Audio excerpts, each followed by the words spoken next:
और अब बात करते हैं IPPs की, जिनके हवाले से हुकूमत ने दावा किया था कि जल्द उनसे नए मामलात, नए मुआहदात किए जाएंगे। टेक और पे मोड से हटकर अब टेक एंड पे मोड पर जाने का फैसला किया गया है। टेक एंड पे मोड पर 18 IPPs से 2 हफ्तों में मुआहदे का इम्कान है। हमारे साथ मौजूद हैं जंग और दी न्यूज़ के नुमाइंदे खालिद मुस्तफ़ा हमारे साथ मौजूद हैं। ये बताइएगा खालिद मुस्तफ़ा साहब कि क्या हुकूमत करने जा रही है? जी, हुकूमत ने तो पहले जो 5 IPPs थे उनके मुआहदों को टर्मिनेट कर दिया था। अब जो दूसरा फेज है वो है 18 IPPs को, इनको हम टेक एंड पे गवर्नमेंट ऑफ पाकिस्तान लेके जाना चाह रही है ताकि जो कैपेसिटी पेमेंट्स हैं उसका बोझ हल्का हो जाए।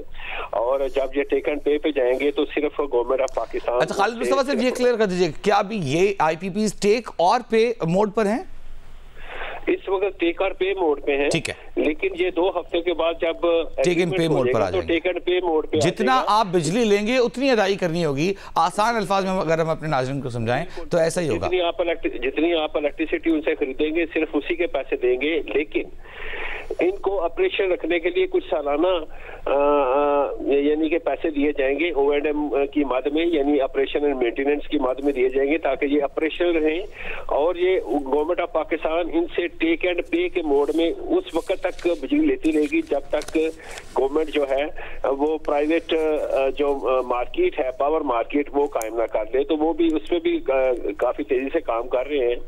और इसके फौरन बाद जब ये टेक एंड पे चले जाएंगे तो उसके बाद गवर्नमेंट ऑफ पाकिस्तान जो है आपने दूसरी बात जो कि खालिद मुस्तफ़ा साहब हमारे नाज़रीन को समझाइएगा, टेक और पे मोड पर है, 2 हफ्तों में टेक एंड पे मोड पर आ जाएंगे। सालाना ऑपरेशन एंड मेंटेनेंस की मद में, O&M की मद में इन्हें कुछ रकूम अदा की जाएंगी, ठीक है। लेकिन आप ये कह रहे हैं कि जब तक प्राइवेट सेक्टर हुकूमत कर लेती है फिर जिनके मुआहदे हैं वो क्या नल एंड वॉइड हो जाएंगे या इन्हें प्राइवेट उसमें शामिल कर लिया जाएगा?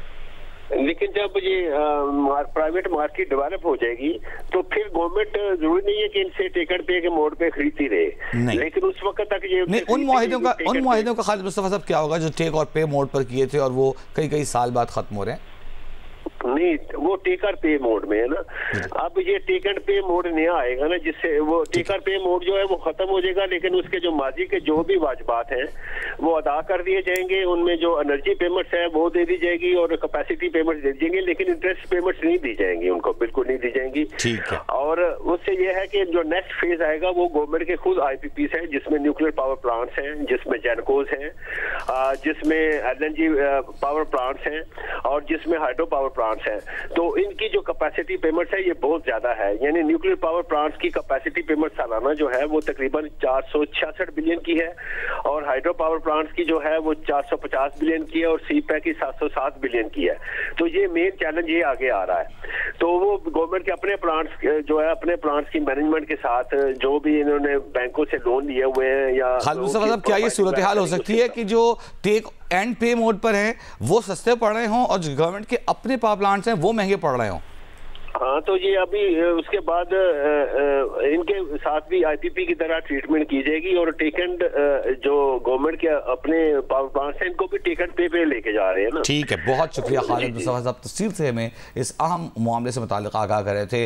18 IPPs हैं जो टेक और पे मोड से अगले 2 हफ्तों में टेक एंड पे मोड पर जितनी बिजली लो उतने पैसे दो के मुआहदे पर अमल तय करने जा रही है हुकूमत इन IPPs से।